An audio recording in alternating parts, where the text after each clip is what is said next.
இது வரைக்கும் தமிழக வெற்றி கழகத்தினுடைய அலுவலகத்தினுடைய வாசலுக்கு வராத மீடியா 3 யூனிட்டுகளை போடப்படுது. ஏன்றதான் இங்க பேசும் பொருளாக மாறுது. பின்னாடி வேற கட்சி இயக்குதுன்னு நினைக்கிறீங்களா? இருக்கலாம். நீங்க வராதவர் வந்திருக்கிறாருன்னா எனக்கு அந்த சந்தேகம் வரும் இல்லையா? நீங்க காலையில தலைவர் மறிச்சு தவறான ஒரு தகவலை சொல்லும்போது 3 மணிக்கு 4 மணிக்கு வேற ஒரு கருத்தை சொல்லிட்டு நான் தலைமையை ஆதரிக்கிறேன், தலைவர் தளபதிக்காக தான் வேலை செய்வேன்னு சொல்லக்கூடிய கருத்து தான் இங்க முரண்பட்ட கருத்தா இருக்கு. எங்களோட உயிர் உள்ள கடைசி நொடி வரைக்கும் எங்களுடைய தமிழக வெற்றி கழகத்திற்காகவும் எங்கள் தளபதிக்காகவும் எங்களுடைய இறுதி மூச்சு வரை நாங்கள் பயணிப்போம். MCR Pure Cotton Club, formals and casual shirts. This festive season, travel the world with Grand Royal Tours. Vicura Wellness Clinic, cool sculpting procedure. இன்னைக்கு யார் யார் களமாடிக்கிட்டு இருக்கிறாங்க, களத்தில் நின்றுக்கிட்டு இருக்கிறாங்க, தமிழக வெற்றி கழகத்தை இன்னைக்கு கொண்டு வந்து சேர்த்தரணும், மக்கள் மத்தியில் பேசும் பொருளாக கொண்டு வந்துடணும் அப்படின்னு நினைக்கிறார்களோ அவர்களுக்கான உரிய அங்கீகாரங்கள் கொடுக்கப்பட்டுக்கிட்டு இருக்கு. நம்ம போனாலுமே அவர் நிராகரிச்சுட்டு போகக்கூடியவரில் அவர் பார்க்கக்கூடிய இடங்கள்ல என்னை பார்த்துட்டாருன்னா எந்த இடத்துலையுமே அவர் தவிர்த்தது கிடையாது. நமக்குமே நேரம் ஒதுக்கி என்ன ஏது அப்படின்னு விசாரிச்சுட்டு தான் அனுப்புவார். ஆனால் ஒரு 2 வருஷம் கட்சிக்காக பாடுபட்டவங்களை அங்கீகரிக்காமல் இருக்கிறதும் தவறு தான். நேற்று பனையூரில் நடந்த கலேபரம் அப்படின்றதெல்லாம் பார்க்குறோம். இல்லை, எல்லாத்துக்குமே தலைவர் நேரத்தை ஒதுக்கிடணும் அப்படின்றது எந்த கட்டாயமும் கிடையாது. நீங்கள் சகோதரி அஜிதா அவர்களை பற்றி கேட்டுக்கிட்டு இருக்கிறீங்க. நீங்கள் செய்யக்கூடிய வேலைகளை வேலைகளாக செய்யாமல் தனக்கான வேலைகளாக தான் செஞ்சுருக்கீங்க. அவங்க காரை மறிக்கிற அளவுக்கு அந்த ஒரு சூழ்நிலையை உருவாக்குறாங்க அப்படின்னா சம்திங் ராங். காரை மறிக்கக்கூடிய அளவுக்கு சூழல்கள் உருவாகுது அப்படின்னு சொன்னா அது திட்டமிட்டு வரக்கூடியது. இல்ல, ஒரு ஆதங்கம் இருக்கும் இல்லையா சார்? நீங்க என்ன வருஷம் நான் யாருக்கிட்ட முறையிடணும்? உங்களுடைய ஆதங்கத்தை யாருக்கிட்ட முறையிடணும்? கட்சிக்குள்ள முறையிடணும். கட்சிக்குள்ள முறையிட்டீங்களா? கம்பேரிட்டிவ்லி அந்த களத்துல அதிகபட்சமாக வேலை செய்யாதவங்களுக்கு முக்கியத்துவம் கொடுக்கப்படுது. இப்போ இந்த சமூகம் சார்ந்த ஒரு பார்வையை வச்சுதான் அவங்களுக்கான வாய்ப்பு கொடுக்கல அப்படின்றதெல்லாம் பேசப்படுது இல்லையா? அந்த சமுதாயத்தை சேர்ந்தவர்களுக்கு கொடுக்கப்படலைன்னா அப்போ சகோதரி மரியா யாரு? 15 பேர்ல 5 பேர் இருக்காங்கன்னா அவங்க ஸ்ட்ரென்த்து தானே. நீங்க ஏதோ ஒரு குக்கிராமத்துல நீங்க வேலை செஞ்சா கூட அது நீங்க நேரடியா தலைமைக்கு வந்துகிட்டு இருக்கு. நாமக்கல் நிர்வாகி தவறான நடவடிக்கை அப்படின்னு சொல்லிட்டு நீக்கம் செய்யப்பட்டிருக்கார் அப்படின்றது. இப்போ மற்ற கட்சிகள்ல இருந்து நாங்கள் ஒரு தூய சக்தியாக வந்திருக்கோம், நாங்கள் நல்ல ஆட்சி கொடுப்போம் அப்படின்னு சொல்லக்கூடிய ஒரு தமிழக வெற்றி கழகத்தில் இப்படியான ஒரு நடவடிக்கை அப்படிங்கும்போது மற்ற கட்சிகளுக்கும் உங்களுக்கு என்ன பெரிய அளவில் வித்தியாசம் இருக்குது? செங்கோட்டையன் அவர்கள் சொல்றாரு நாளைக்கு முதலமைச்சர் விஜய் அவர்கள் தான் அப்படின்னு. எல்லாருமே ஓகே, கட்சிங்கும் போது நம்பிக்கையின் அடிப்படையில் சொல்றது. எங்க கிட்ட இருக்கக்கூடிய வாக்கு வங்கின்றது 25%, 26%, 27% அப்படின்னு நீங்க சதவிகித அடிப்படையில் பேசுறதுன்றது எந்த அடிப்படையில்? அண்ணன் செங்கோட்டையன் அவர்கள் போல இன்னும் பல தலைவர்கள் இங்க வருவதற்காக பட்டியல்கள் இருக்கு. தை பிறந்தால் வழி பிறக்கும் சொல்லுவாங்க இல்லையா? அதுல நிறைய பேர் என்னுடைய வருகைகள் அதிகமாக இருக்கு. தமிழக வெற்றி கழகம் 2026 மிகப்பெரிய ஒரு சரித்திரத்தை படைக்கிறதுக்கு என்னென்ன பண்ணணுமோ அது அத்தனையுமே பண்ணிக்கிட்டு இருக்கு. கலாட்டா நேயர்களுக்கு வணக்கம். நான் சரவண ராம்குமார். இன்று நம்மோடு தாவேக்க ஆதரவாளர் திரு ஜலீல் அவர்கள் இணைஞ்சிருக்காரு. அவர்கிட்ட தான் பேசுறதா இருக்கும். பேசுவோம் சார். வணக்கம். வாழ்த்துக்கள் சார். நிறைய பேர் அண்மையில் தமிழக வெற்றி கழகத்தில் தன்னை இணைத்து கொண்ட அந்த புகைப்படத்தை எல்லாம் போட்டுக்கிட்டு இருக்காங்க. நிறைய விர்ச்சுவல் வாரியர்ஸ் அதெல்லாம் நிறைய வாழ்த்து செய்தியெல்லாம் போட்டுக்கிட்டே இருக்காங்க. தொடர்ச்சியாக நீங்கள் ஒரு ஆதரவாளர் நிலையிலிருந்து பேசிக்கிட்டே இருக்கீங்க. விஜய் அவர்கள்கிட்டையும் நீங்கள் பேசுகிறீங்க அப்படின்றத பார்க்குறோம். ஸோ நேற்று பனையூரில் நீங்கள் இருந்தீங்களா? ஆமாம், கண்டிப்பாக. என்ன நடந்தது? சரி, பேசுனீங்களா விஜய் சார் கிட்ட? ஏன்னா அந்த விஷுவல் பார்த்தோம். அந்த விஷுவலில் அவர் வாங்க அப்படின்னு கூப்பிட்றாரு. அதை உங்களை தான் கூப்பிட்டதா சொன்னாங்க. ஆமாம், அவர் கூப்பிட்டாரு. அப்போ எந்த இடத்துல இருந்தாலும் அவர் என்னை பார்த்தாருன்னா அழைத்து பேசுவார். அது வளமையான ஒன்று தான். அது போல தான் நேற்றும் என்னை பார்த்த உடனே கூப்பிட்டாரு. கூப்பிட்டு இப்போ நம்ம பண்ணிக்கிட்டு இருக்கக்கூடிய விஷயங்களை மீடியாவை தொடர்ச்சியாக பேசக்கூடியதை, கட்சியை சார்ந்த விஷயங்களை பேசக்கூடியதில் வரக்கூடிய நெகட்டிவான கருத்துக்களையும் நம்ம கையாள்வதிலையும் அதை பார்த்து நமக்கு வாழ்த்துக்கள் சொன்னார். இன்னும் பண்ணுங்கன்னு சொன்னார். நான் உங்களுடைய வீடியோஸ் எல்லாத்தையுமே பார்த்துக்கிட்டு இருக்கேன்னு சொன்னார். அது மாதிரி ஜென்ரலான விஷயங்களை பேசுவார். ஓகே, நேற்று நடந்த சந்திப்புன்றது கிட்டத்தட்ட எத்தனை தடவை நீங்கள் அவரை பார்த்து பேசுறதுக்கான வாய்ப்பாக இருக்குது? ஒரு 4வது முறைன்னு சொல்லலாம். அவரை சந்தித்து பேசுகிறார். அவர் எப்பவுமே பார்த்தாருன்னா உடனே அழைத்துருவார். இப்போ நிறைய கூட்டங்கள் இருக்கும், நம்ம அவரை பார்க்கணுன்ற எங்கேயும் முண்டி அடிச்சுட்டு நம்ம ஓடுனதும் கிடையாது, இல்லை அவரை பார்க்கணுன்ற அப்பாயின்மெண்ட்டு கேட்டதும் கிடையாது. அந்த மாதிரி பண்ணதில்லை. அவர் பார்க்கக்கூடிய இடங்கள்ல என்னை பார்த்துட்டாருன்னா எந்த இடத்துலையுமே அவர் தவிர்த்தது கிடையாது. பார்த்த இடத்துல அதுக்கு முன்னாடியுமே வணக்கம் சொல்லுவார், நல்லா இருக்கீங்களான்னு கேட்பாரு, ஜென்ரலாக கடந்து போயிடுவார். கூப்பிட்டு பேசுறதுன்றது 4வது முறையாக பேசினார். ஏன்னா நேற்று அந்த விஷுவல் பார்க்க முடிஞ்சது. ரொம்ப நேரம் நின்று வெயிட் பண்ணி அது அவர் கை காமிச்சு வாங்க அப்படின்னு சொல்லி அதுக்கப்புறம் தான் நீங்க போய் பேசுறீங்க. ஆமாம் ஆமாம் ஆமாம். அதுக்கப்புறம் பார்த்து நான் பேசிட்டு தான் வந்தேன். இப்போ எதுக்காக அந்த கேள்வியா நான் கேட்டேன் அப்படின்னா, தொடர்ச்சியாக வந்து புதுசா கட்சியில இணையக்கூடியவங்க சொல்லக்கூடிய ஒரு மிகப்பெரிய வார்த்தை என்னவா இருக்குன்னா, ஒரு அங்கீகாரம் கொடுக்குறாங்க தமிழக வெற்றி கழகத்தை பொறுத்த வரைக்கும். தலைவர் அவ்வளவு தூரம் வந்து அங்கீகரிக்கிறாரு அப்படின்னு. அதுதான் நீங்க ஃபீல் பண்றீங்களா அந்த ஒவ்வொரு சந்திப்பும் அப்படின்னு? நிச்சயமாக. அதாவது அந்த கட்சியினுடைய அடிப்படையில் வந்து அண்ணன் பொதுச் செயலாளர் அவர்களாக இருந்தாலும் சரி, யாராக இருந்தாலும் சரி, ஒரு கிளை கழகத்தில் இருக்கக்கூடியவராக இருந்தாலும் பொதுச் செயலாளர் அவர் பேரை சொல்லி கூப்பிடுவார். அந்த அளவுக்கு தான் ஒரு பாண்டிங்கோட தொடர்பில் இத்தனை ஆண்டுகளாக போய்கிட்டு இருக்கிறார்.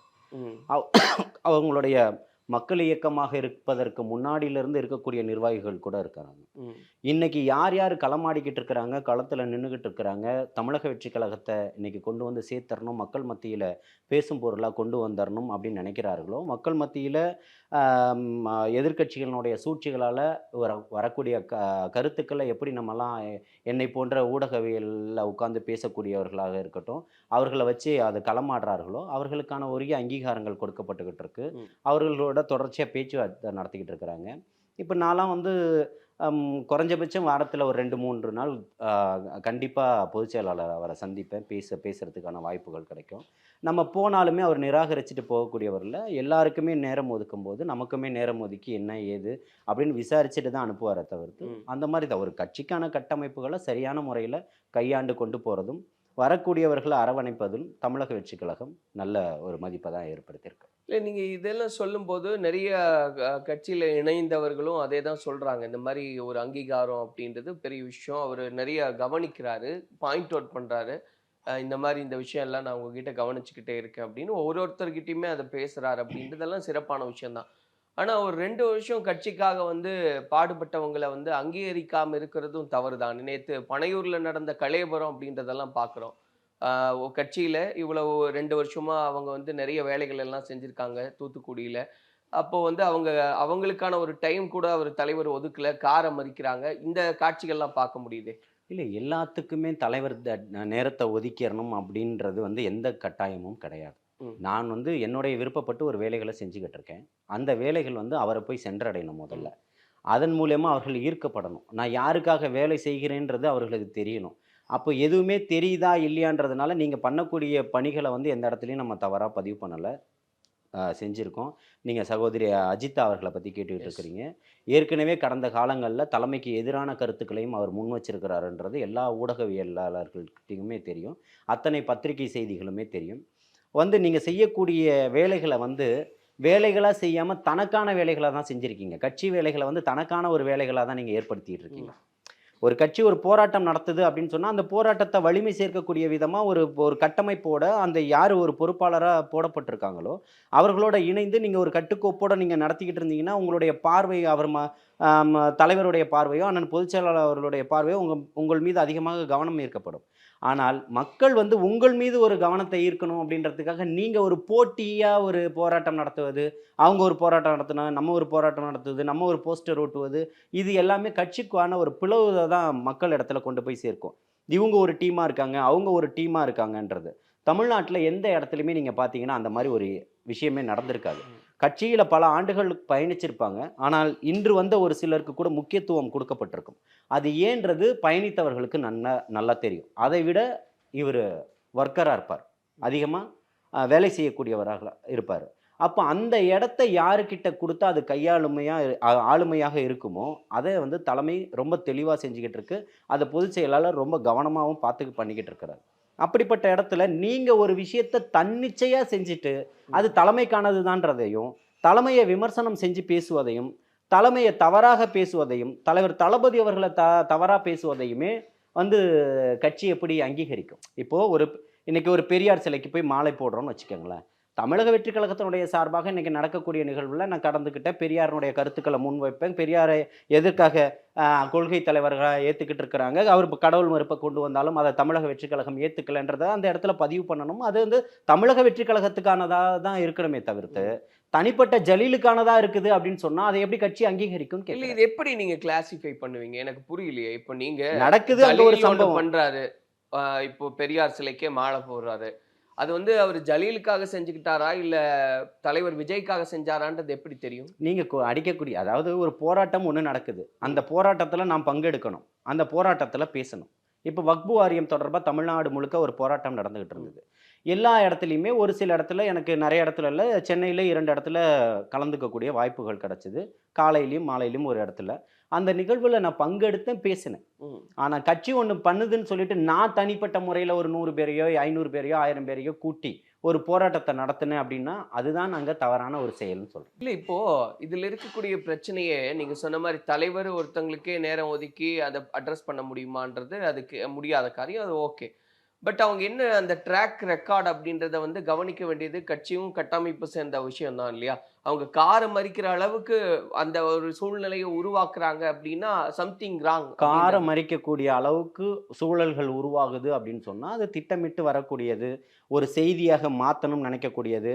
காரை மறிச்சவங்களும் தர்ணா போராட்டம் நடத்தினவங்களும் கடைசியில் பத்திரிகையாளர்கள் சந்திச்சுட்டு வெளியில் வரும்போது என்ன பேட்டி கொடுத்துட்டு வந்தாங்க? நான் கடைசி வரை தளபதிக்கு தான் வேலை செய்வேன், என்னுடைய உயிர் மூச்சு இருக்கிற வரைக்கும் அவருக்கு தான் இருப்பேன் அப்படின்னு சொல்லக்கூடியவர்கள் தலைவர் வரக்கூடிய காரை மறிக்க வேண்டிய அவசியம் என்ன இருக்கு?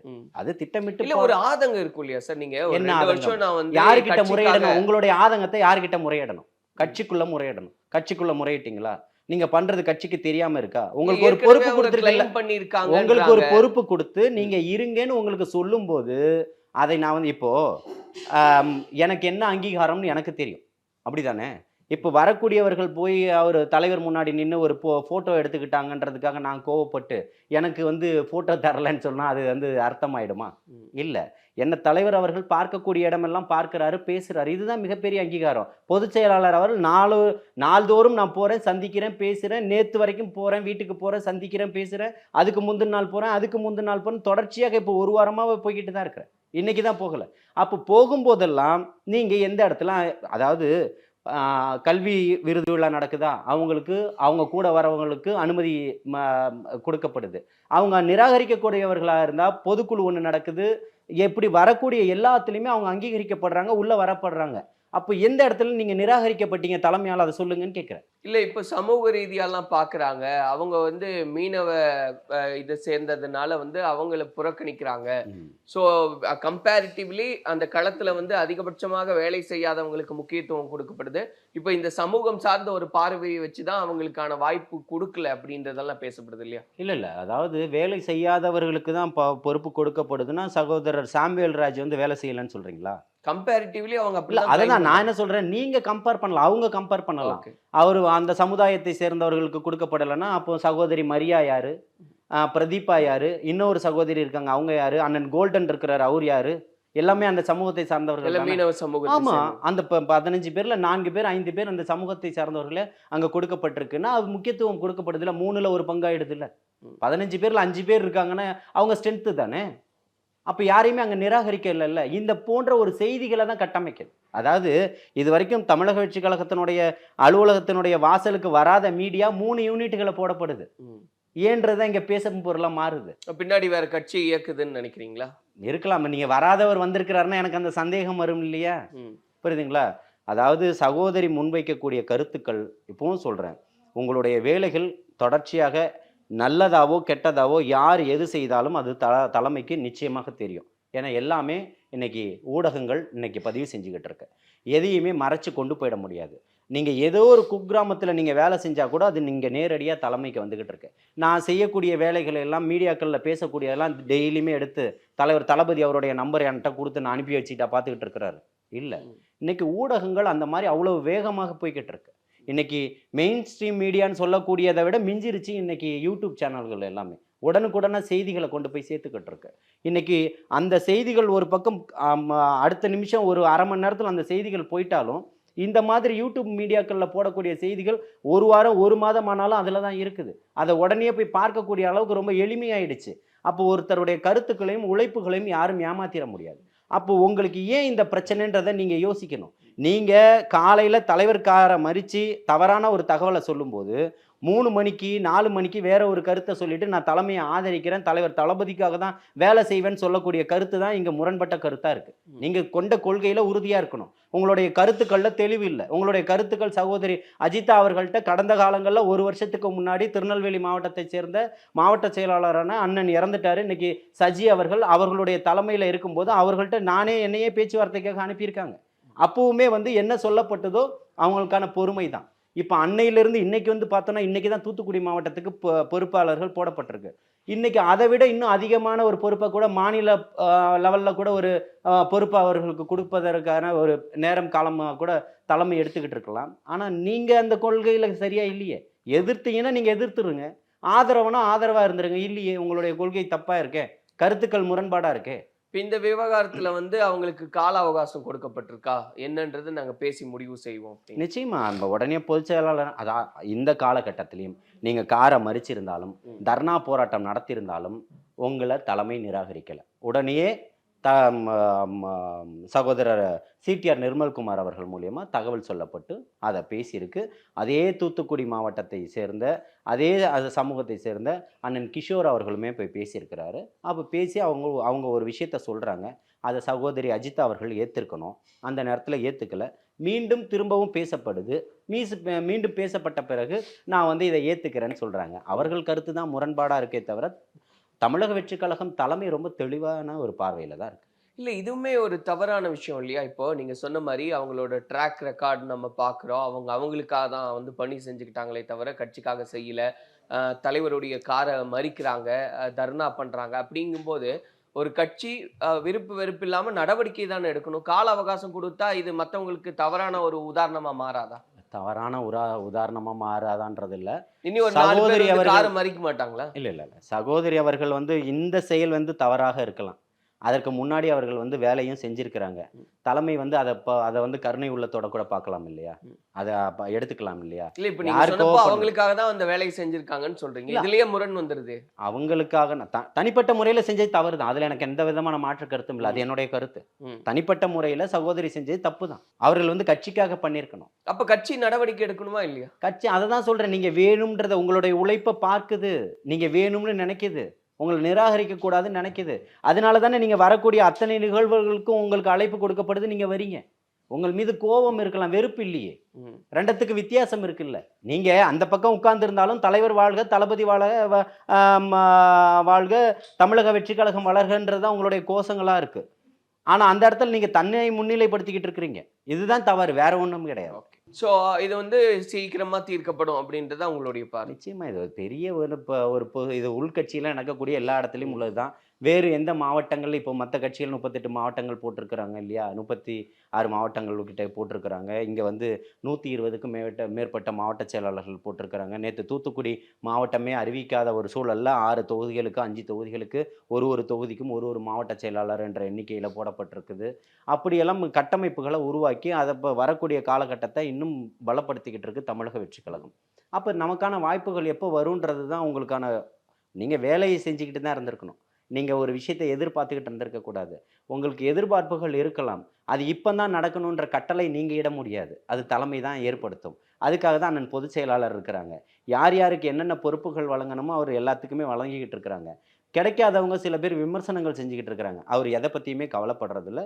தன்னுடைய யாரெல்லாம் கட்சிக்காக உழைக்கிறார்களோ அவர்களுக்கு உரிய அங்கீகாரம் கொடுக்கப்பட்டிருக்கு. இப்போ தூத்துக்குடி தாண்டி அப்படி நாமக்கல் பக்கம் வந்தோம் அப்படின்னா, நாமக்கல் நிர்வாகி தவறான நடவடிக்கை அப்படின்னு சொல்லிட்டு நீக்கம் செய்யப்பட்டிருக்கார் அப்படின்றது. இப்போ மற்ற கட்சிகள்ல இருந்து நாங்கள் ஒரு தூய சக்தியாக வந்திருக்கோம், நாங்கள் நல்ல ஆட்சி கொடுப்போம் அப்படின்னு சொல்லக்கூடிய ஒரு தமிழக வெற்றி கழகத்தில் இப்படியான ஒரு நடவடிக்கை அப்படிங்கும்போது மற்ற கட்சிகளுக்கும் உங்களுக்கு என்ன பெரிய அளவில் வித்தியாசம் இருக்குன்றது? இல்லை, இது வரவேற்கக்கூடியதான். ஒரு பொண்ணு இப்போ அந்த பெண் திரும்பவும் ஒரு வீடியோ வெளியிட்டிருக்காங்க. அதை நீங்கள் பார்த்துருப்பீங்கன்னு நினைக்கிறீங்க. திமுகவால் திட்டமிட்டு பரப்பப்பட்ட கூடிய பொய் தான். அங்கே இருந்தக்கூடிய என்னுடைய குடும்ப உறுப்பினராக இருந்தால் நான் அசிங்கப்படுவதை எப்படி ஒரு வீடியோ எடுத்து வெளியிட முடியும்? அங்கே நடந்துக்கிட்டு இருக்கக்கூடிய அவங்க குடும்பத்தாரும் பேசக்கூடியது எதற்காக வந்தார்கள்ன்ற ஒரு கேள்வியை தான் முன்வைக்கிறாங்க.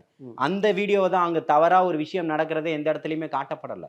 அப்போ பாதிக்கப்பட்டவர் யாரை விக்டிம் யாராக இருக்காங்களோ அவங்களே வந்து எந்த தவறும் நடக்கலை, இது தவறாக திட்டமிட்டு பரப்பப்படக்கூடியதுன்னு சொல்லும்போது ஒரு பெண்ணை திரும்ப திரும்ப நான் அங்கே தவறு தான் நடந்திருக்குன்னு நான் சொன்னால் நான் தானே முதல் குற்றவாளியாயிரு. அவங்க எந்த இடத்துலையுமே அதை ஒத்துக்கலையே, நடந்ததுக்கான ஆதாரங்களும் இல்லை. நடந்த வந்தவரும் பேசக்கூடியவரும் என்ன உண்மை என்றதே தெரியலை. அதுக்கு முன்னாடி விசாரிக்குது, இப்பேற்பட்ட ஒரு தவறான தகவல் வந்தது, அந்த இடத்துக்கு நீங்கள் போனது தப்புதான்றதை தலைமை கழகம் முடிவு பண்ணுது, அதுக்கான ஒரு பொறுப்பு குழு போட்டிருக்குது. அவங்க உடனே சொல்கிறாங்க எதுவாக இருந்தாலும் நம்ம அப்புறமா பேசிக்கலாம். அவர் மாவட்ட செயலாளர் பதவியிலேருந்து அவரை விடுவிக்கிறாங்க. அதுக்கப்புறமா அவருங்க விசாரிப்பாங்க. அதுக்கப்புறம் இன்னும் பல கட்டங்கள் இருக்குது. அதுக்கப்புறம் முடிவு எடுக்கும். இது ஜனநாயக உரிமை தானே. நான் பண்ணிட்டேன்னு சொன்னால் பண்ண எனக்கு உடனே 3 மாசத்துல பெயில் கிடைக்குதா இல்லையா? நான் பண்ணிட்டேன்னு மற்ற சாட்சிகள் தான் சொல்லுது. உண்மையா இல்லையான்றது காவல்துறை தானே கொண்டு வந்து சாட்சிகளை நிறுத்தணும். அதற்கான கால அவகாசங்கள் இருக்குல்ல. 26 ஆண்டுகள் 28 ஆண்டுகள் சிறையில் இருந்தும் கூட நிரபராதின்னு வெளியில வந்தவங்க தமிழகத்திலேயே எத்தனையோ பேர் இருக்காங்கல்ல. இப்ப அந்த விதத்திலையும் தமிழக வெற்றி கழகம் வந்து மாறுபட்டதா தான் இருக்கு மற்ற கட்சிகளை காட்டி. நிச்சயமா உடனடியா அவர்கள் சொன்ன கருத்துக்கு உடனடியா அவங்க செவிசாய்ச்சிருக்கிறாங்க, உடனடியா நடவடிக்கை எடுத்திருக்காங்கன்னு பார்க்கணும். இப்போ கிறிஸ்மஸ் விழாவில் விஜய் அவர்கள் பேசியிருந்தார் நிறைய விஷயங்கள். அதை தொடர்ந்து ஆற்காடு நவாப் அவர்கள் பேசின விஷயமும் ஒரு பெரிய அளவில் பேசு பொருளாக மாறி இருந்தது. அவர் சொல்லும்போது பெண்கள் குழந்தைகளுக்கு பாதுகாப்பான மாநிலமாக தமிழ்நாடு திகழ்கிறது அப்படின்னு அவர் சொல்கிறாரு. மேடையில் விஜய் அவர்களும் இருக்கார். தொடர்ச்சியாக இங்கே வந்து பெண்களுக்கான குழந்தைகளுக்கான பாதுகாப்பு இல்லை அப்படின்னு விஜய் அவர்கள் சொல்லும்போது அந்த மேடையிலேயே அவர் அப்போஸ் பண்ணுறதா தானே அது அர்த்தம்? இல்லை, அது அவருடைய கருத்து. இப்பவும் சொல்கிறேன், இங்கே வந்து கோடிக்கணக்கான பெண்கள் இருக்காங்க. எல்லாருமே பாதுகாப்பற்ற சூழலில் இருக்காங்கன்னா இல்லை. பாதுகாப்பற்ற சூழல்களில் கல்லூரி ஒரு வளாகத்துக்குள்ள ஒரு பாதுகாப்பற்ற சூழல் இருக்குன்றத உண்மையை நம்ம எடுத்து சொல்கிறோம். அப்போ அது உணரக்கூடியது தான். ஒரு இன்டர்நேஷ்னல் ஏர்போர்ட்டுன்னு சொல்லக்கூடிய கோவை விமான நிலையத்துக்கு பின்னாடி இப்படி ஒரு சம்பவம் ஏற்பட்டிருக்குது. அது தீவிர ஒரு சமூக விரோதிகளுடைய கூடாரமாக மாறிக்கிட்டு இருக்குன்றது தான் நம்ம பார்க்கணும். எந்த இடத்துலன்றதான் பார்க்கணும், தவிர பொதுவாக நம்ம சொல்லிட்டு போயிடக்கூடாது. இன்னைக்கு ஆற்காடு நவாபனுடைய வாரிசுகள் வந்து இன்னைக்கு அந்த இடத்துல அவர் பேசிட்டாருன்றதுக்காக ஒட்டுமொத்தத்துக்கும் திமுக தான் காரணம்னு சொல்ல முடியுமா? இன்னைக்கு கடந்த காலங்கள் 10 ஆண்டுகள் தொடர்ச்சியாக அதிமுக ஆட்சியில் இருந்திருக்கு. அப்போ அதுக்கு பங்களிப்பு இல்லைன்னு சொல்லிட முடியுமா? அப்போ அவங்க தான் அதிகப்படியாக தொடர்ச்சியாக ஏற்கனவே 3 முறை ஆட்சி செஞ்சிருக்கிறாங்க. அப்போ இந்த கிரெடிட்லாம் அதிமுகவுக்கு தான் சொல்ல முடியுமா? ஒரு பாயிண்ட் வந்து திராவிட கட்சிகள் நல்லா ஆட்சி செஞ்சிருக்காங்க, அதனால தான் பெண்களுக்கும் குழந்தைகளுக்கான பாதுகாப்பு இருக்குன்ற மீனிங் தான் வரும். இல்லை, அதை திரும்பவும் அதை தான் நான் சொல்கிறேன். இங்கே கோடிக்கணக்கான பேர் இருக்காங்க தொடர். அதையும் நம்ம பார்க்கணும். எல்லாத்தையுமே நம்ம சொல்லலை. நடக்கக்கூடிய தவறுகளை ஏன் நீங்கள் தடுக்க மறந்துடுச்சு, ரவுடித்தனம் அதிகரிச்சிருச்சு, போதை கலாச்சாரங்கள் இங்கே அதிகரிச்சுக்கிட்டு இருக்கு, கலாச்சார சீர்கேடுகள் இன்னைக்கு அதிகரிச்சுக்கிட்டு இருக்குது, போத சூழல்கள் வந்து பார்த்திங்கன்னா மோத சூழல்கள் வந்து உருவாகக்கூடிய ஒரு சூழலுக்கு இன்னைக்கு போய்கிட்டு இருக்குன்றதுமே இந்த ஆட்சி காலத்தில் தான் அதிகப்படியாக பேசும் பொருளாக மாறி இருக்கு. ஒத்துக்கிறீங்களா? இதை இப்படி தான் பார்க்கணுமே தவிர்த்து எல்லா இடத்துலையுமே பாதுகாப்பாக இல்லைன்னு. தமிழக வெற்றி கழகம் சேலத்தில் மாநாடு நடத்துது. வரக்கூடிய சகோதரிகள் பேட்டி கொடுக்குறாங்க, நாங்கள் ரொம்ப சேஃப் அண்ட் செக்யூராக நாங்கள் வந்து பாதுகாப்பாக வந்தோன்னு. ஏங்க நீங்கள் பாதுகாப்பாக வந்தேன்னு சொல்கிறீங்க, உங்கள் தலைவர் தமிழ்நாட்டில் பாதுகாப்பு இல்லைன்னு சொல்கிறாரு, நீங்கள் அதையே சொல்லுங்கன்னு சொல்ல முடியுமா? இடம் பொருள் ஏவல்னு ஒன்று இருக்குது. எந்த இடத்துல என்ன பேசணும்னு இருக்குது, அதை அவர் பேசியிருக்கிறாரு. அவருடைய கருத்தை அவர் பதிவு பண்ணியிருக்கிறாரு. தமிழ்நாடு மற்ற உலகத்தில் இருக்கக்கூடிய உங்களுக்கெல்லாம் மிகப்பெரிய முன்னோடியாக இருக்கக்கூடிய ஒரு மாநிலமாக இருக்குது. அது எல்லாருமே, அது கல்வியிலும் சரி அறிவியல்லையுமே சரி, புரியுதுங்களா, பண்டைய கால நாகரிகத்திலும் சரி, எல்லாத்துலேயுமே தமிழன் வந்து முன்னோடியாக தான் இருக்கிறான். அதை சார்ந்து அவர் பேசியிருக்கலாம். அது இப்போ மற்ற மாநிலங்களில் பார்க்கும்போது இங்கே கலாச்சார அதாவது முதல்வர் அவர் வந்து அண்ணா பல்கலைக்கழக மாணவ பிரச்சனையாக இருக்கட்டும், இல்லை அண்ணா நகர் சிறுமி பாலியல் வன்புணர்வு பிரச்சனைகளாக இருக்கட்டும், எல்லா இடத்துலையுமே பார்க்கும்போது உடனே ஒரு லிஸ்ட்டு கொடுப்பார். இந்த மாநிலத்தில் இத்தனை பேர் பாலியல் வன்புணர்வுக்காக இது பண்ணப்பட்டிருக்காங்க, நம்ம மாநிலத்தில் கம்மின்னு. நான் கேட்குறேன், கம்மியாக அதிகமானு கேட்கல, இங்கே நடந்தது சரியா தவறான்னு தான் விவாதிக்கணும் இல்லையா? அது இங்கே நடக்கக்கூடியது தவறுன்னு சொல்கிறோம். அப்போ அவங்க என்ன சொல்கிறாங்கன்னா, இங்கே 10 பேர் தான் பாதிக்கப்பட்டிருக்காங்க, அங்கே 100 பேர் பாதிக்கப்பட்டிருக்காங்க, அதை நினச்சி அப்போ நான் சமாதானமாக போகணுமா? இது என்னுடைய சொந்த வீட்டுக்குள்ளே நடந்தா அப்போ என்னுடைய இது இன்னும் எப்படிப்பட்டதாக இருக்கும்? இப்போ இடம் பொருள் ஏவல் அறிஞ்சு அதை வந்து நீங்கள் அவர் பேசுகிறாரு, அது கருத்து அப்படின்ற அளவில் ஒரு கிறிஸ்துமஸ் சமூக நல்லிணக்க விழா, அந்த விழாவில் வந்து அவர் வந்து அரசியல் பேசலை, இருக்கக்கூடிய விஷயங்களை அவர் எடுத்து சொல்கிறாரு. அதுக்காக வந்து இவங்க இப்படி பண்ணிட்டாங்க அப்படின்றதுக்காக அவர் குறை சொல்லலை. அதுக்கு முன்னாடி பேசின பாஸ்டரை இவர் பேசியிருக்கிறாரு இல்லையா, அவர் பேசுனதுலேயுமே சொல்லியிருக்கிறாரே, நிச்சயமாக மாற்றங்கள் இருக்குது, மாற்றம் வரும்னு. எல்லாமே நல்லிணக்கமாக இருக்குது, தமிழ்நாடு சிறப்பாக இருக்குதுன்னா தமிழக வெற்றி கழகமே தேவையில்லையே. இல்ல அப்படி நீங்க சொல்றீங்க. இன்னொரு இடத்துல இன்னொரு பாஸ்டர் பேசுறாரு. ஈவன் காலேஜோடைய முதல்வர் பேசுறாரு. ஆ இந்த 41 செஞ்சதே வந்து விஜய் தான் அப்படின்னு பொருள்படக்கூடிய விதத்துல பேசுறாரு. அந்த காணொளிகள்லாம் வைரல் ஆகுது. அவர் போட்டிருக்கக்கூடிய அங்கியின் வசமாவே சொல்றேன். அவர் ஏத்துக்கிட்ட கிறிஸ்தவத்தின் அடிப்படையில, அவர் படிக்கக்கூடிய வேதத்தின் அடிப்படையில, அந்த பைபிள சாட்சியா வச்சு சத்தியம் பண்ணி சொல்லுவாரா? ஆனா இல்ல இப்படியான நான் சொல்லிர்றேன். எஸ். நானும் 5 நேரம் தொழுகிறேன். என்னுடைய குரானின் அடிப்படையில நான் குரானை வச்சு சத்தியம் பண்றதுக்கு தயாரா இருக்கிறேன். அவர் பைபிள வச்சு இப்ப சத்தியம் பண்றதுக்கு தயாரா இருக்கிறாரா? 41 கோயிலுக்கும் அவர்தான் சாட்சின்னு அவர் யார வேணா கடவுளா எடுத்துக்கட்டும். ஜீசஸ சொல்லட்டும், மேரிய சொல்லட்டும், இல்ல யாரோ ஒருத்தர டாவின்சி கோட்ல உள்ளத கூட எடுத்து சொல்லட்டும். அவர் போட்டிருக்க அவருடைய பாஸ்டராக இருக்கிறாரு. அவர் ஒரு பொறுப்புல இருக்கிறாரு. கிறிஸ்துவ மக்கள்ல ஒரு சிலருடைய அங்கீகாரமா அவர் இருக்கிறாரு. ஆனால் பைபிள் எல்லாத்துக்குமே ஒண்ணு தானே அவங்களுக்கு. பழைய ஏற்பாடு, புதிய ஏற்பாடு இருக்குல்ல. அவர் எந்த ஏற்பாட எடுத்துக்கிறாரோ, அந்த ஏற்பாட்டில அவர் சத்தியம் பண்ணி சொல்றதுக்கு தயாரா இருக்கிறாரா? அரசியல் கட்சியினுடைய தலைவர்களுடைய அடிநாதமா பேசக்கூடாது. அரசியல் கட்சிகளினுடைய தலைவர்கள அலங்கரிக்கக்கூடிய வார்த்தைகளா, மனச சந்தோஷப்படக்கூடிய வார்த்தைகளா பேசிறக்கூடாது. புரியுதுங்களா? தன்னுடைய வேதத்துக்கு உண்மையாவும், தன்னுடைய மனசாட்சிக்கு உண்மையாவும், விரோதம் இல்லாமல் மற்றவர்களுடைய பாவ கணக்கை தீர்க்கக்கூடிய ஒரு இடத்துல இருக்கக்கூடிய பாஸ்டரா அவர் பேசட்டும். அந்த பைபிளை வச்சு சத்தியம் பண்ணட்டும். சத்தியம் பண்றதுக்கு நான் தயாரா இருக்கிறேன். அதுக்கும் தமிழக வெற்றி கழகத்தினுடைய தலைவர் தளபதி அவர்களுக்கும் எந்த சம்பந்தமும் இல்லைன்னு அவர் சத்தியம் பண்ணி, அவர் தானே சொல்றாரு 41 கொலைகளுக்கு அவர் தான் சாட்சின்னு. அதே பைபிளையும் வச்சு சொல்லுவாரா? கள்ளக்குறிச்சியில் நடந்த 70 கொலைகளுக்கும் சாராயத்துக்கும் ஸ்டாலினுக்கும் எந்த சம்பந்தமும் இல்லைன்னு சொல்லுவாரா? இல்ல ஒரு பக்கம் வழக்கு அது விசாரணையில் இருக்கு. அப்படி பேசுறதே வந்து முதல்ல தவறான காரியம் தான். ஆனாலும் அந்த ஒரு கருத்து வந்து பதிவு செய்யறாங்க, பொது வெளியில பேசுறாங்க அப்படின்றதெல்லாம் எப்படி ரிசீவ் பண்றீங்கன்றது. அதை தான் சொல்றேன். தமிழகத்தினுடைய அரசியல் கட்சியினுடைய தலைவரை வந்து சந்தோஷப்படுத்துவதற்காக ஒரு கருத்து சொல்வதற்கெல்லாம் கருத்து சொல்லணுன்ற எந்த அவசியமுமே இல்லையே. நான் தான் சிம்பிளா சொல்லிட்டேனே. நீங்க சொல்றதுக்கு சரின்னா, சத்தியம் பண்றதுக்கு சரின்னா நான் வரதுக்கு தயாரா இருக்கேன். உங்களுடைய கலாட்டா மூலியமாவே நான் அவருக்கு அழைப்பு கொடுக்குறேன். சகோதரர் எங்க கூப்பிடுறாரோ நான் அங்க வரதுக்கு தயாரா இருக்கிறேன். உங்களுடைய மீடியாக்கள் முன்னிலையில 2 பேரும் சத்தியம் பண்ணலாம், வராரான்னு கேளுங்க. இப்போ ஒரு பக்கம் தமிழக வெற்றி கழகத்தினுடைய பயணம் அப்படின்றது பார்த்துக்கிட்டு இருக்கோம். நிறைய பேர் இணையிறது, கட்டமைப்பை வலுப்படுத்துறது அப்படின்னு ஒரு பக்கம் அந்த ப்ராசஸ் அப்படின்றது.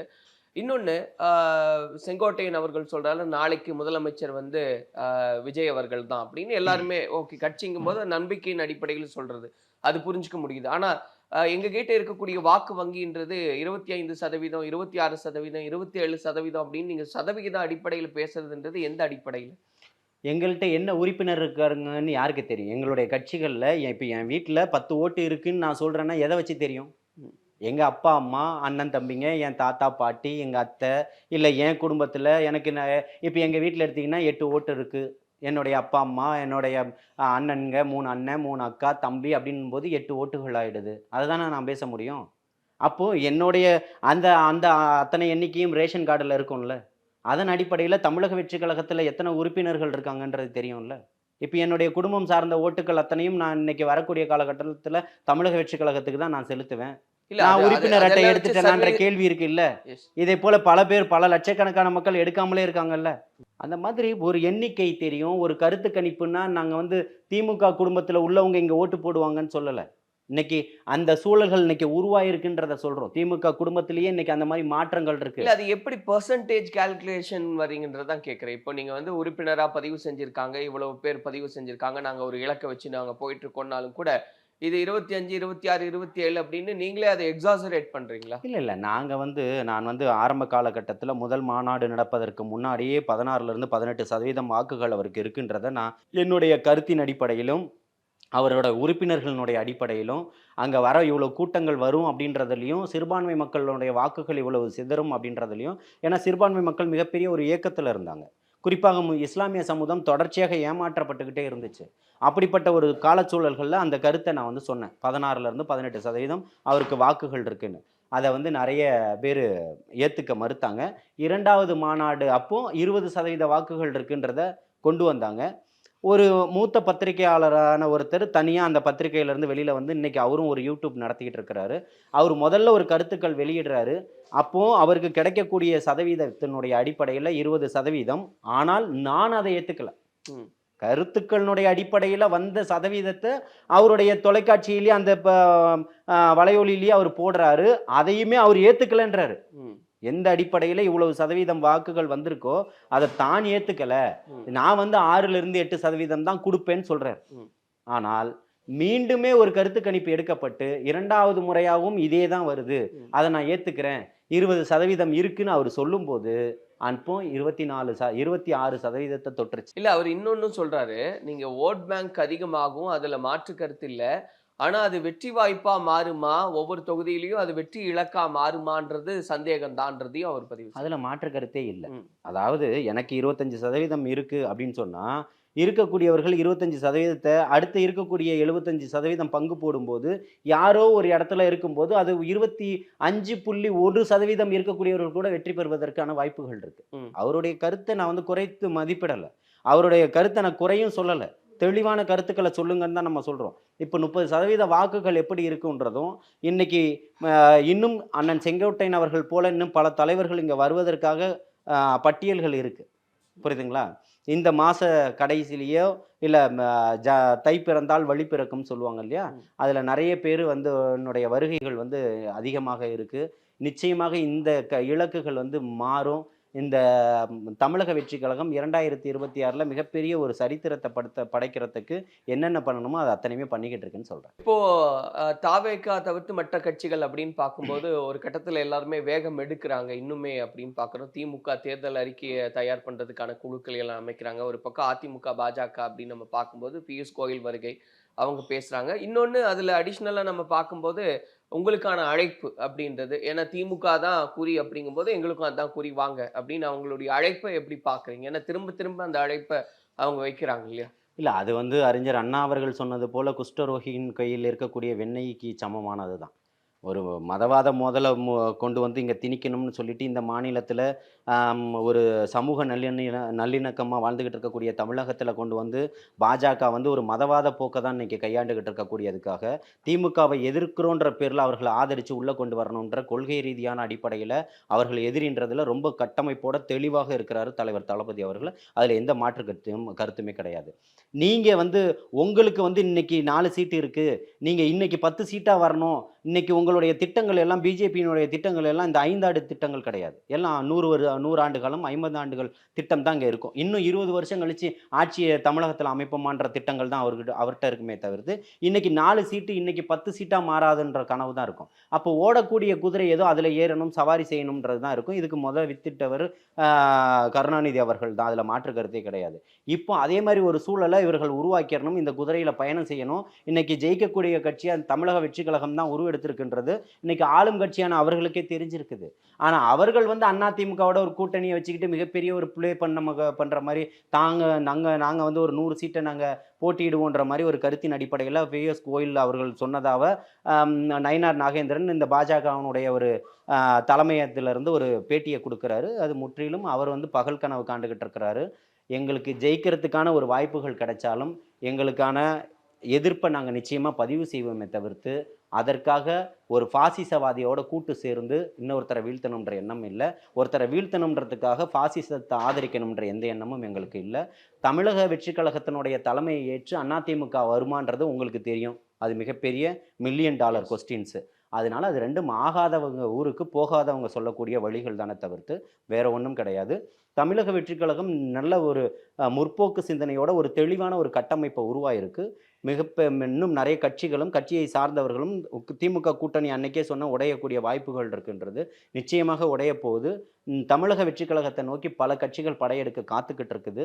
தொடர்ச்சியாக தமிழகத்தில் எல்லா பக்கம் திரும்பும் போதும் எல்லாமே இன்னைக்கு தொழிலாளர்களுடைய அவலக்குரல் வந்து ஓங்கி ஒழிச்சுக்கிட்டு இருக்கு, கதறல்கள் கேட்டுக்கிட்டு இருக்கு, தன்னுடைய கூலியை கேட்டு போராட்டங்கள் நடத்திக்கிட்டு இருக்கிறாங்க, உரிமைகளை கேட்டு போராட்டம் நடத்திக்கிட்டு இருக்கக்கூடிய சூழல்களை பார்த்துட்டு இருக்கிறோம். கடந்த காலங்களில் கலைஞருக்கு இதே மாதிரி ஒரு சூழல் தான் ஏற்பட்டதுன்றது உங்களுக்கு தெரியும். திமுக ஆட்சியில் இந்த இருக்கக்கூடிய அரசு பணியாளர்கள், அரசுக்கு ஆதரவாக செய்யக்கூடிய பணியாளர்களுடைய விஷயத்தில் திமுக இந்த மாதிரி தான் ஒரு கையாளும். இப்போ நீங்கள் சொன்னீங்க, குறிப்பிட்டீங்க, ஒரு குழு அமைச்சிருக்குது தேர்தல் வாக்குறுதிகளை நிறைவேற்றுவதற்கு அப்படின்னு சொல்லிட்டு. கடந்த காலங்களில் கொடுத்த 505 தேர்தல் வாக்குறுதிகளை நிறைவேற்ற முடியாத திணறி போய் நிற்கக்கூடிய திமுகவுக்கு இன்னும் புதிதாக ஒரு வாக்குறுதிகளை, நாங்கள் இந்த 505 தேர்தல் வாக்குறுதிகளில் 193 வாக்குறுதிகளை நிறைவேற்றிட்டோம். மீத இருக்கக்கூடிய வாக்குறுதிகளை நாங்கள் நிறைவேற்றுவதற்கு அடுத்த 5 ஆண்டுகள் தேவைன்னு கேளுங்க, மக்களை தைரியமாக சந்திச்சு கேட்க முடியுமா உங்களால்? அப்போ மக்கள்கிட்ட தொடர்ச்சியாக நீங்கள் பொய்யை தான் சொல்லிக்கிட்டு இருக்க போறீங்க. இந்த 505 தேர்தல் வாக்குறுதிகளை கொண்டு போய் திரும்ப குப்பை தொட்டியில் போட்டுட்டீங்க. திரும்ப இப்போ என்ன வந்து சொல்ல போறீங்க? ஜாக்டோ ஜியோக்கு நாங்கள் கொடுத்துருவோம்னு சொல்ல போறீங்களா? பேருந்து பணியாளர்களுக்கு பழைய ஊதிய திட்டத்தை கொடுத்துருவோன்னு சொல்ல போறீங்களா? இல்லை செவிலியர்கள் போராட்டத்துக்கு நாங்கள் துணை நிற்போம்னு சொல்றீங்களா? கண் துடைப்பு விஷயமா நேற்று அண்ணன் மாசு அவர்கள் ஒரு அறிக்கை கொடுத்துருக்காரு பாருங்களா, 750 பேருக்கு நாங்கள் வந்து புதுசாக ஒரு இது பண்ணியிருக்கோம், அதாவது செவிலியர்கள் ஒரு இதெல்லாம் கொண்டு வந்திருக்கிறோம், புதிதாக ஒரு பொறுப்புகளை ஏற்படுத்தி இருக்கிறோன்னு. இத்தனை ஆயிரக்கணக்கான செவிலியர்கள் அங்கே தேவன் தானே வேலைக்கு வச்சிருக்கிறீங்க. அதில் நீங்கள் 750 பேரை மட்டும் அங்கீகரிக்க வேண்டிய அவசியம் என்ன? இருக்கக்கூடிய அத்தனை பேரையும் அங்கீகரிக்க வேண்டியது தானே? உங்களுடைய மருத்துவமனைக்கு இத்தனை பேரும் தேவைப்படுறாங்க தானே? அப்போது அவங்களுடைய கோரிக்கை நியாயமானதாக தானே இருக்குது. ஜனநாயக உரிமை மறுக்கப்படுதா இல்லையா? அராஜகமாக நீங்கள் கைது செய்வதும் கொண்டு போய் வேறு இடத்துல விடுவதும், வேறு இடத்துல அவங்க என்ன கிறிஸ்மஸ்க்கு லீவ் கொடுங்கன்னு கேட்டாங்க. கிளாம்பாக்கத்தில் திரும்பவும் அவர்களை கைது செஞ்சு அன்போடு அழைக்கிறோம், உங்களை அன்போடு சொல்கிறோம், உங்களை கைது செய்து ஊரில் கொண்டு போய் விட்டுருவோம். இந்த மாதிரி எந்த அரசு செஞ்சோம் நான் இது என்னுடைய வாழ்நாளில் பார்க்கல. இந்த 4 நூற்றாண்டு காலமாக இந்த சமகால அரசியலில் பயணம் செஞ்சுக்கிட்டு இருக்கிறேன். ஒன்று கைது செஞ்சீங்கன்னா உள்ளே போடுங்க, இல்லை வெளியில் அனுப்புங்க. சொந்த ஊருக்கு அனுப்பி வைப்பதை யாரையாவது பார்த்துருக்கீங்களா? இந்த திமுக அரசு செய்யும். அதனால் நீங்கள் தேர்தல் வாக்குறுதிகளை என்ன தான் பாலும் தேனாரும் ஓடும்னு சொன்னாலும் சரி, கூவம் வந்து மிகப்பெரிய ஒரு நீரோடையாக போகும் அப்படின்னு சொன்னாலும் சரி, அது கூட மாறுறதுக்கு வாய்ப்பு இருக்குது. திமுக மாறுவதற்கு எந்த வாய்ப்புகளும் இல்லைன்னு சொல்கிறேன். ஸோ இப்போ பொறுத்திருந்து பார்ப்போம். நீங்கள் சொன்ன மாதிரி நிறைய செங்கோட்டையன்கள் வருவாங்க, நிறைய கட்சிகளே வரும். ஜார்ஜ் கோட்டைக்கு போவதற்கான வழிகள் எளிமைன்னு சொல்கிறேன்.